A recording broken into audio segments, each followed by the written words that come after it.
Okay, let's unpack this a bit. We spend so much energy trying to bring order to our lives. Constantly, yeah. You think about like the tools we rely on every single day.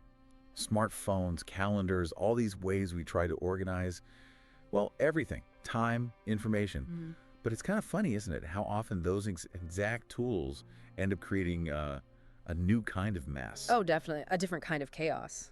Scattering our focus, pulling us everywhere. Right. It's this weird paradox. Well, what's really interesting there, I think, is how that very specific experience, with your phone, actually points to something much, much deeper, a real tension. How so?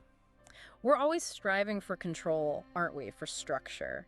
But the very act of chasing that structure seems to almost wake up these other forces, things that resist it. Yeah, like you're poking something. Exactly. It really makes you wonder about the fundamental impulses bubbling away just beneath the surface. It's almost like the harder we clamp down, the more we try to impose this, perfect order. Yeah. The more likely something totally unexpected just bursts through and messes it all up.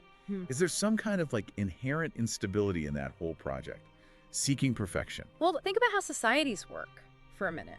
We set up rules, we have laws, moral codes.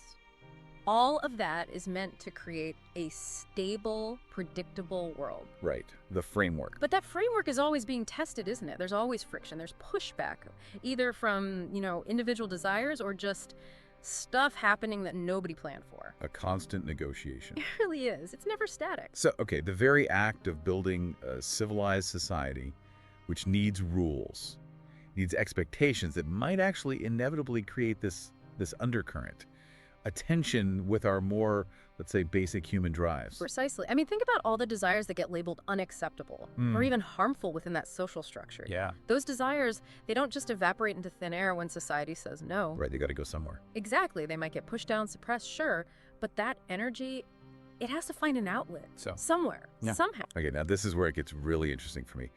It's like trying to bottle up something really powerful. Like containing steam. Yeah. And if you push it down too hard over here, well, it's going to pop up somewhere else. Yeah. Maybe in a way you don't even recognize at first. In a disguised form, yeah. Or just unexpectedly. So could it be that all our efforts to bring order to ourselves, to our communities, are they actually just stirring the pot, stirring up the very chaos we're trying so desperately to avoid? Well, if we map that onto our inner lives, our psychology, you see a really similar dynamic playing out. Okay.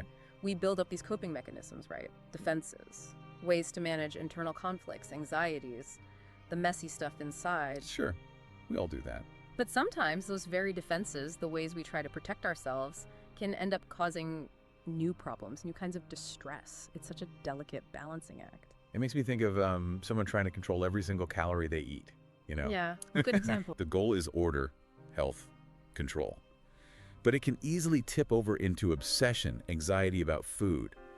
The attempt at order, ironically, breeds a whole new kind of internal disorder. And what's fascinating there is the idea that these forces, order and chaos, they aren't just opposites fighting each other. They might actually be, well, deeply intertwined. Yeah, do you mean? The very structures we build to contain the chaos might inadvertently shape how that chaos shows up, where it finds its expression. So it's not just order versus disorder? No, I don't think so. It's more like an ongoing interplay, a dance almost. Huh. So the rules, the regulations, personal ones, societal ones, they aren't necessarily getting rid of the underlying tensions. Probably not eliminating them, no. They might just be channeling them, pushing them in certain directions. That's a good way to put it, channeling them. So yeah, forbidden impulses, desires, if they're held down too tightly, maybe they morph. They could potentially turn into expressions we just don't anticipate. Which raises a big question then about those suppressed desires. Yeah. What happens to them? Do they lose their punch when they're, what's the word, sublimated? When they find those socially okay outlets? That's the million-dollar question, isn't it? Or is there always a risk? A chance they could just break free again in a much less controlled way? Like intense competition in sports. Yeah. Is that a healthy way to channel aggression? It could be. Or is it just a sort of thinly veiled expression of something more primal, barely contained? It's hard to say for sure. That really makes you wonder about the line between order and control, doesn't it? It does. Are we genuinely seeking order just for stability? Or is there an element, maybe unconscious, of just wanting to exert control over ourselves, maybe over others too. Uh-huh. And does that very desire for control, does that itself create the resistance, the pushback? Indeed. I think that's a crucial point. When people feel excessively controlled or when their, fundamental needs and desires are just consistently denied, the consequences can be pretty significant. Like what? Well, it can lead to that internal conflict we talked about, a deep sense of unease. And that might show up in really unexpected ways. Think about, say, the constant urge to check social media, that relentless checking. Okay. On the surface, it looks like connection, right? Staying in touch. But could it actually be driven by a really deep underlying fear of being isolated, of being left out? So, Yeah. the perfectly curated Instagram feed, the endless drive for self-improvement optimization, Yeah. could those actually be outward signs of an inner battle, a sort of desperate attempt to manage this internal feeling of chaos by just projecting this perfect image of order? It's certainly one way to look at it, a very powerful lens, I think, for understanding some of these modern obsessions. The pressure is immense. It is. The pressure to present this flawless image, to constantly be bettering yourself. You could absolutely see that as society demanding we suppress any hint of imperfection, any messiness. But that suppression itself just fuels more anxiety, right? Yeah. More insecurity. Exactly. It creates this cycle of striving that never actually brings real satisfaction because the underlying issue isn't being addressed. And what about the people or the systems that get to set the rules, the ones who define what counts as order in the first place? Yes. Power. Don't they, just by defining order, automatically create the definition of disorder? And in doing that, don't they also create the very possibility, even the temptation, of crossing that line, Yeah. of transgression? Absolutely. By setting those boundaries, this is acceptable. That is not any power structure inherently defines what lies outside those boundaries. Crazy out there. And those lines, those borders, they become the points of tension. They become the places where the suppressed stuff can push back. Yeah. Sometimes, in really disruptive ways. So bringing it back, the smartphone, this little device symbolizing our connected, supposedly ordered modern lives. Yeah. It just becomes this tiny stage for this huge drama to play out. Our desire for connection clashing with our anxiety about not being good enough, algorithms subtly shaping what we even pay attention to, hidden impulses surfacing in weird ways. It really does feel like a microcosm, doesn't it? A concentrated version of this much larger, much older dynamic. So this isn't just a modern tech thing. Oh, not at all. This struggle, this tension between order and chaos, it's not unique to us, not by a long shot.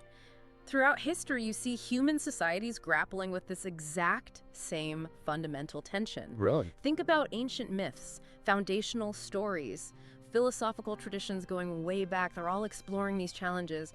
How do you create stability, meaning, structure, in a world that's clearly shaped by both creative and destructive forces? Eros and Thanatos, if you will. Wow. Okay, so maybe the real point of all the rules and structures we create, Yes. maybe it's not actually about eliminating chaos entirely. Maybe that's impossible. Maybe it's more about managing it, giving it a particular shape. Or even ensuring it sticks around, perhaps, in a way that paradoxically helps maintain the overall system. How would that work?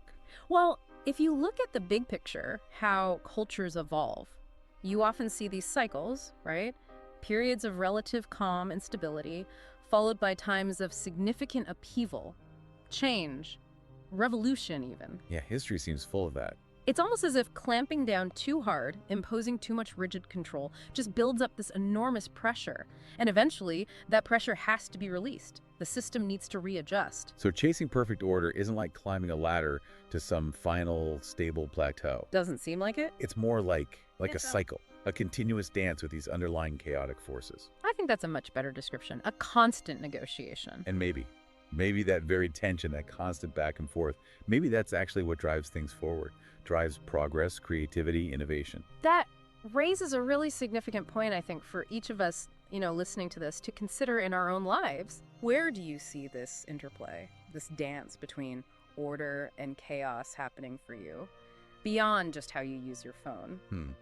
Like, are my personal goals sometimes getting tripped up by hidden fears I haven't acknowledged? Exactly. Or do the expectations of society or family or work, do they clash with your own individual desires in ways you don't even fully realize? It definitely gives you a lot to chew on. This whole idea is our constant striving for order really about achieving total mastery, total control? Or is it maybe more about finding ways to navigate the chaos that's just inherently there, inside us and out in the world? And if that's the case, then maybe this tension isn't the enemy. Maybe it's not something to be stamped out. Maybe it's the engine, the fundamental driving force of, well, everything. Growth, change, life itself. Which leads to a final thought, maybe, for you listening. Consider this.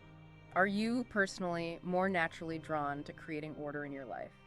Building structures, making plans? Or do you find yourself more comfortable, maybe even more skilled at navigating chaos, dealing with uncertainty, improvising? And what might be the hidden strengths, but also the potential downsides of whichever way you tend to lean? Something to reflect on. A fascinating perspective to end on. Thanks, this was a great deep dive.